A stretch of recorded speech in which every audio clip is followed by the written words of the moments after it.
Okay, welcome everyone. This is a section on Microsoft 365 versus Microsoft apps. And we're going to see if we can do this with both my account and several others at the same time successfully. So I'm going to double check that we're actually broadcasting here. There we are, and make sure we got audio, and we do. And then we're going to take a look at a couple differences between Microsoft 365 and the Office 2016 products. So let's click into account on both and confirm that we're running Microsoft 365 Office apps for services for enterprise. And on the white side of the screen, we are running the 2016 version of the products. When we look at About PowerPoint, we can see that both versions are 2304, but the builds are slightly different, or the features are slightly different, I should say, not the builds, because of the versions of the software that we are using. So to keep this somewhat understandable, I have also labeled the new version, and I'm using a dark mode theme, and I'm using a white or light mode theme in the older version of the Microsoft 365 apps. So if we go to options in Microsoft PowerPoint, we can see that I've got the Office theme of black and the Office theme of colorful. I don't even have black as a choice. I have dark gray or white in the regular version 2016 of the Office products, and they renamed this M365 apps for enterprise. One of the first things you'll notice is that in the ribbon from the home perspective, I have a designer option on my newer version of the Office apps. This allows me to come up with these really creative ways to introduce our topic with either video or different fonts. Lots of appealing video content here, or animations. Don't have that in the older version of PowerPoint to the right here. However, I do have the ability to swap the screens. So I can actually put the new version of PowerPoint on the other side of the screen from the older version of PowerPoint. Totally up to me in StreamYard how I design these two. Next, we'll look at the Insert tab differences. And you'll notice that I have screen recording in either of these, video and audio, but I have Cameo in the new version of PowerPoint. And Cameo puts in a circle object by default.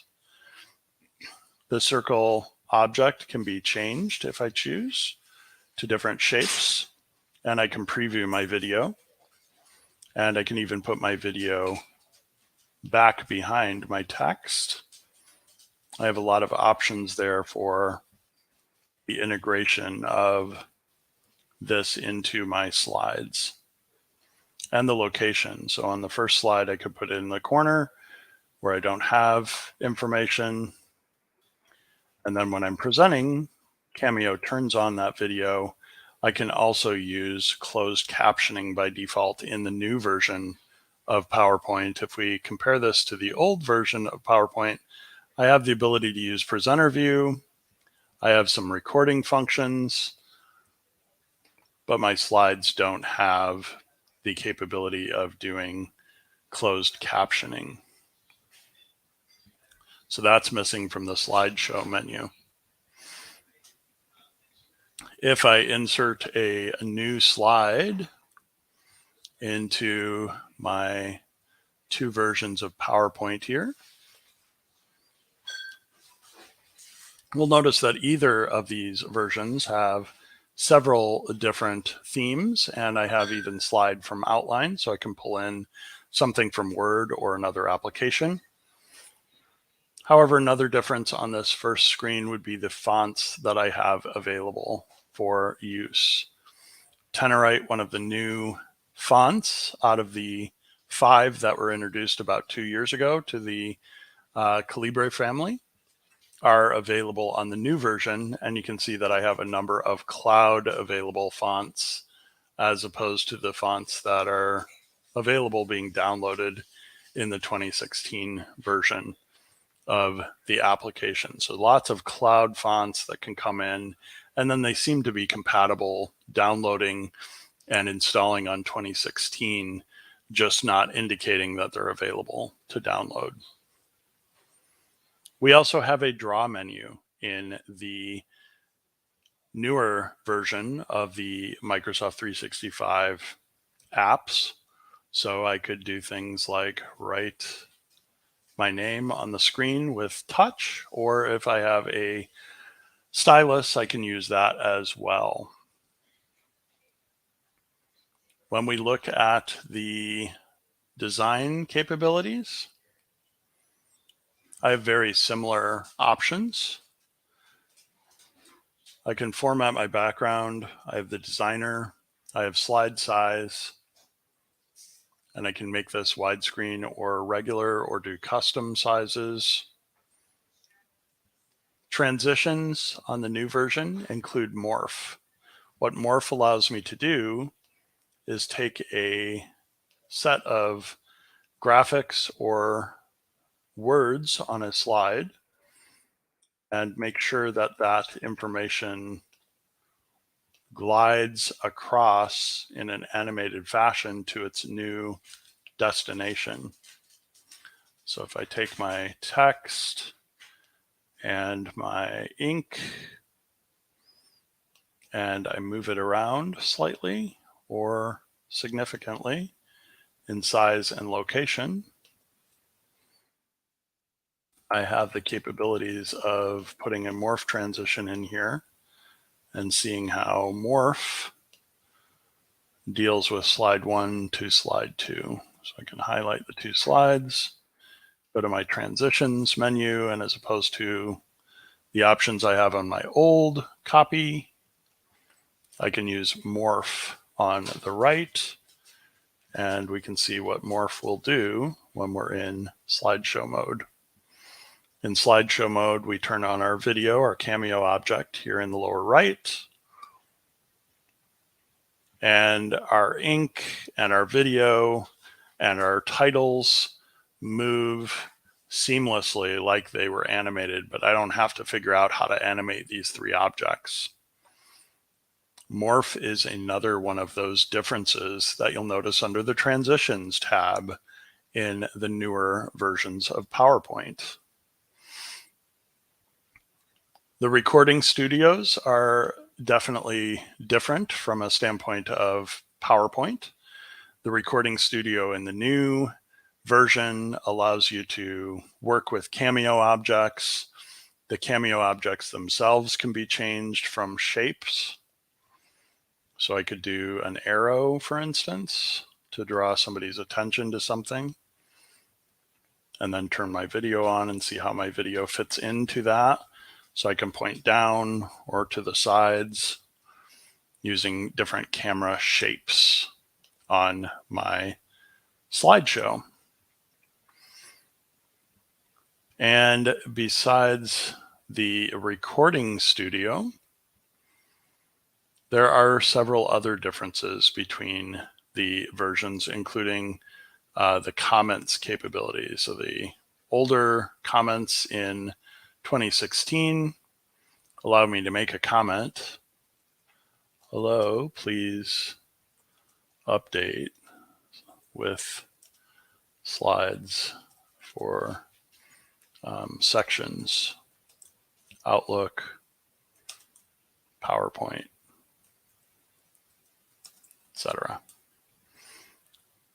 but I don't have the ability to @mention anybody. So the message or the comment here just goes out to everyone somewhat equally. In the new version, the comments in the upper right, I can @mention different people. So as long as I save the file to a shared location,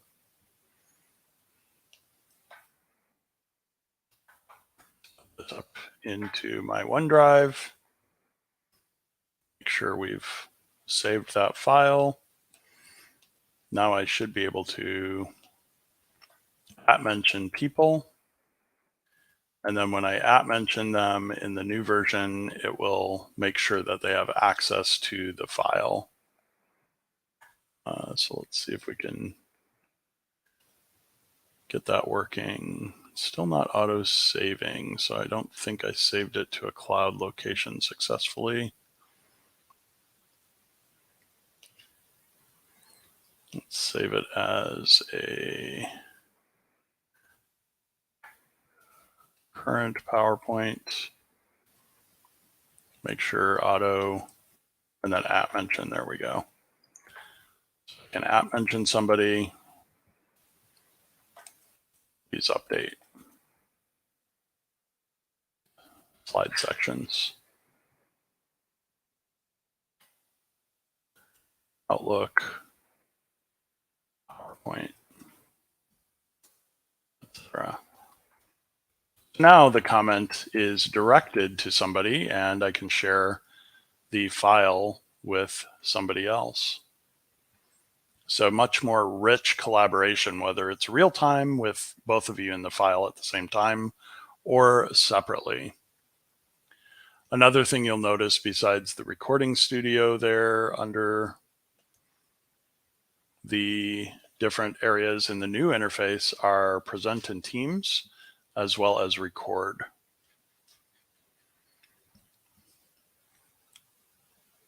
So lots of differences when you look at PowerPoint on your computer.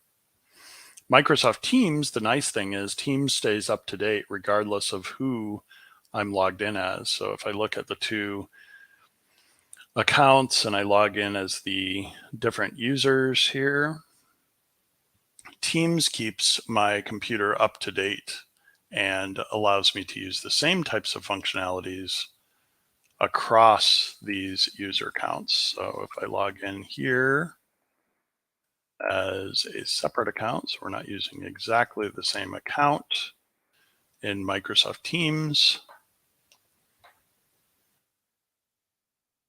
then I add several types of collaboration options between the two users.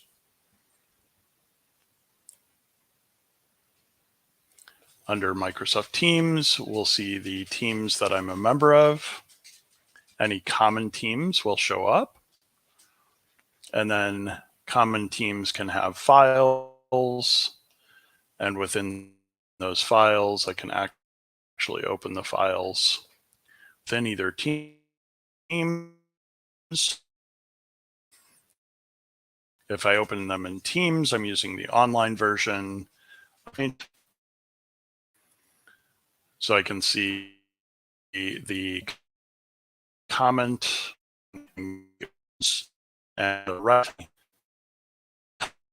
and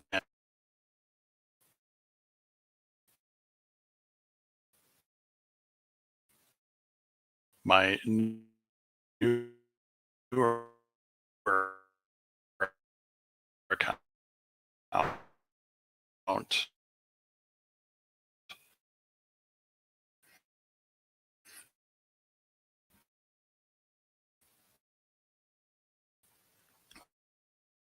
that I'm using. So I can sit on slide 3. I can see that from the other computer that Dan's on slide 3 and Satya's on slide 1. I could see changes to the presentation. So if I make changes to maybe the font color, I should see those over here on the other computer as soon as they update. And if I go back to the slide, I'll see those real time. So some really neat features to actually be working on the same thing and collaborating at the same time in Microsoft Teams. Now, if we move over to the Outlook application and calendar in Outlook, we can see some differences from a standpoint of what we can do with the calendaring functions. And let's see if we can get Outlook to respond here on my second computer. Looks like it's still doing some kind of update. There we go. We just got it. We can see that we did some StreamYard stuff earlier. You can see that I have 2 time zones on the computer running the older version of Outlook, and I actually have 3 time zones on the computer running the latest version of Outlook. That's because the latest versions of Outlook under Options off of the File menu, Calendar, now besides swapping as I'm traveling, I have the capabilities of putting up to 3 time zones in the tool. So instead of 2 and labels and swapping, I can actually swap back and forth between 3 labels. So I can put Illinois, Pennsylvania, and Colorado and decide which is the active time zone for the clock and the calendar in my computer. It's pretty neat capabilities there. So those are just some of the differences that I have noticed between the Microsoft apps that are updated frequently and coined now the Microsoft 365 apps and services, and the apps that have a particular version and date associated with them. In this case, we have the Office 2016 version versus the Microsoft 365 version of apps and services. And we've highlighted 1 or 2 differences in a couple of the apps, and then looked at ways to make the same capabilities available across the versions. For instance, if I take a PowerPoint and I save my demo file, and then we open our demo file from the other computer because we're logged in as similar accounts. Should be able to come down here and find our demo from today.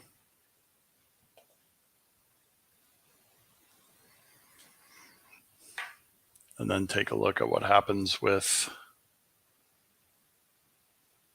the playback of our morph transitions. The morph placeholder doesn't understand on the older computer to turn on the video, but the cameo object, but the morph transitions seem to work pretty well. So you might see different things that are compatible in older versions and other things that are just placeholders if you're not using the current versions of the products. So some differences we've seen there as well.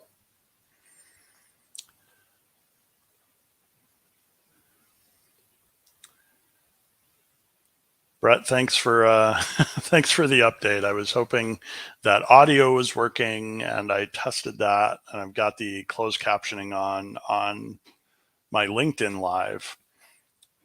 And what you should be seeing is, instead of me other than the cameo object on my one PowerPoint, the current version of PowerPoint, you should also be seeing the screens side by side. So welcome. Thanks for stopping by. These LinkedIn Lives are nice because they're available when you would like to consume them. So as opposed to LinkedIn audio events, which you have to attend in person, LinkedIn Live events you can install or actually attend whenever it's convenient for you. So you can find these videos later and actually watch and consume the information. If we go over with our same file that we just presented in Microsoft PowerPoint and we tell it to present in Teams, one of the options in joining a meeting in Teams, if I join a brand new meeting here, fire that up maybe without the audio because I won't need the audio for this. Get into our meeting and then tell it to present in the meeting. PowerPoint Live supports the same types of Cameo objects that we saw before. So if I turn on my camera here, we see the same PowerPoint and we actually see the transitions. The benefit to this style of presentation is if I come over here to my chat, find Satya, find a link to my presentation, meeting info, copy my join info, and send that over in a chat.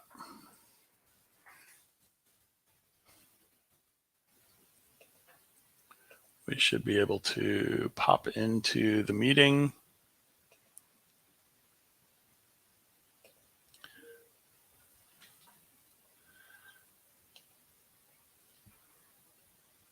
And then see how PowerPoint Live looks from the person presenting versus the person attending. So the nice thing about this is the person presenting on the right sees the chat. I can see the people in the meeting with me. I can see the hand raise and when people have raised their hand and what order they've raised their hands. People can lower their hands or I can lower hands for people. And I see all of these other rich capabilities like the ability to draw on my slides,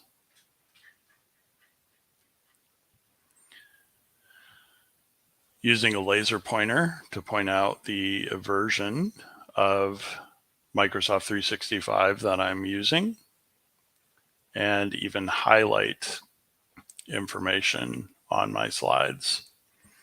My viewer on the left sees any video and participants, and they also see the slide and have the ability, if I'm on slide 1 as the presenter, to move ahead to slide 2.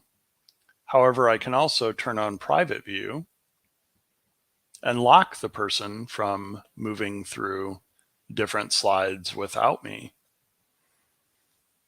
So Microsoft Teams brings a lot to the collaboration that I can do with PowerPoint Live and other Microsoft 365 apps and services.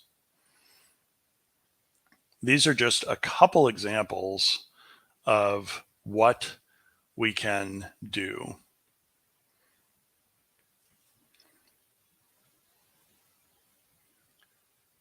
Besides PowerPoint Live in Microsoft Teams,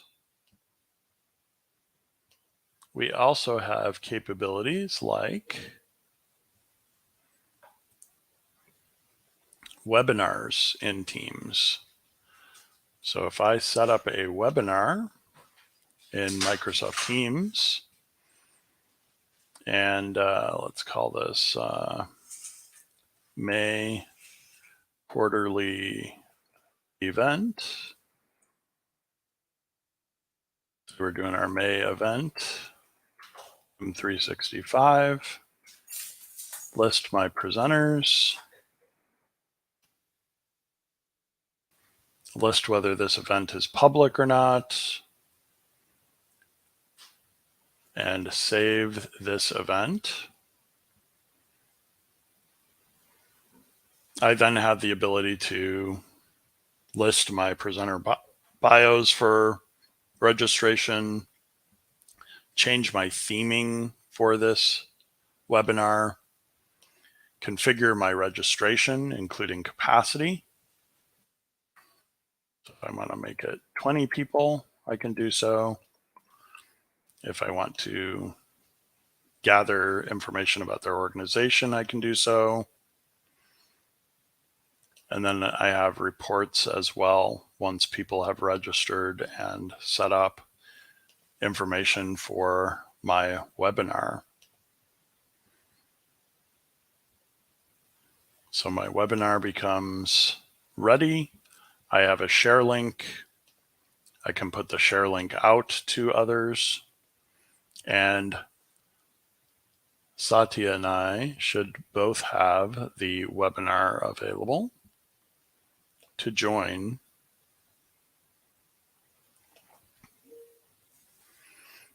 And so we can connect to the event, getting into our webinar, and then people that join our event, go into an incognito window here.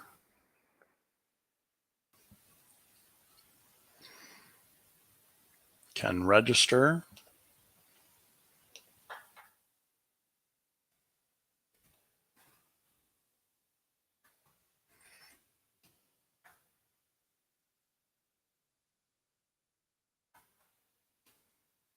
Confirm the terms and conditions of attending. Share the event link. And then I can attend by using the invite that I'll receive in email to this live event or live webinar. So a live webinar gets similar features to the meeting.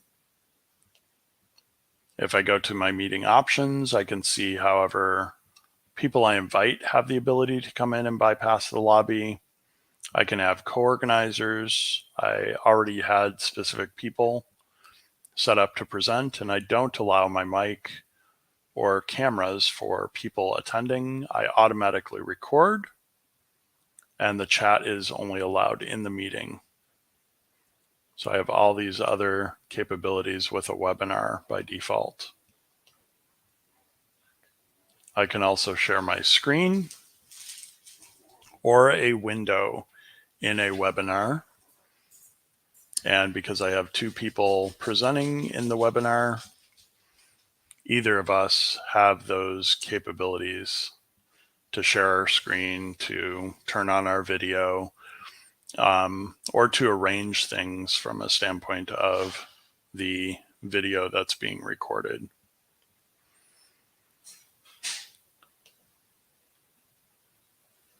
So for instance, I can pin or spotlight videos. If I'm sharing screens or applications, I would see something different. So I could turn on my demo of my PowerPoint, and then we can see what people are seeing in the webinar from one side versus the other. And what else can we do here? We could share from the other computer. Do I still have PowerPoint open? It looks like I closed PowerPoint. So let's open PowerPoint. Get our old file up. And then we might have to close this and open the share tray again. Apps, PowerPoint, and then we're seeing the PowerPoint in our meeting on the other end. The recording of the webinar is happening as well. So we have the capability to review this or work with the recording after the webinar. And these are just some of the capabilities that you have between the different versions of Teams, PowerPoint, Outlook, We didn't look at Word or Excel this time, but you get the idea with this capability in StreamYard of putting the two screens next to each other. We could certainly compare and contrast features. The final thing we'll see in these meetings are the fact that the user that's not a co-organizer, just a presenter, only has a leave button in the upper right. However, the organizer has a drop down. So if I go into my settings, meeting options, search for a co-organizer, and make somebody a co-organizer here. Let's see if we can do that.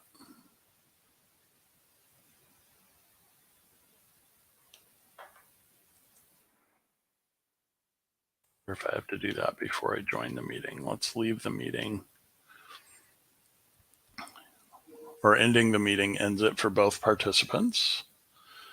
Let's go back to our meeting. Go into the details of our webinar. Manage the event. Meeting options. Get into our meeting options. This is probably a rights thing. Who I'm logged in as from the browser perspective. A second, see if it'll work. In this case, I'll use in private, and we'll see if we can kick it over to asking who I am. See if that works. Telling it specifically that it's me, not just letting it guess which account I'm trying to go in as.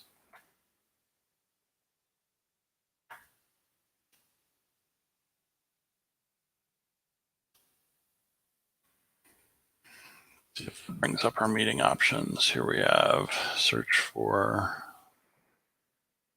co-organizers.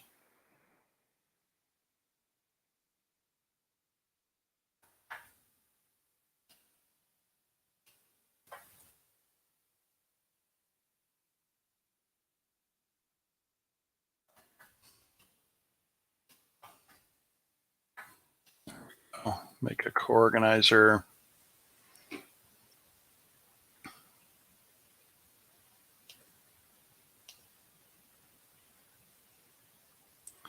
Then do I not have to save that? Let's see if that worked. Meeting options, we'll see if we can go in here or if we have to go back to a private window. Looks like we're better off here.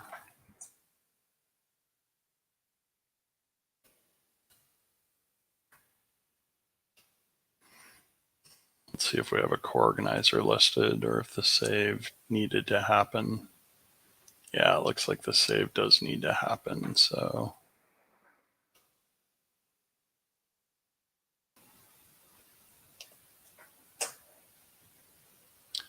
Maybe let's switch something else.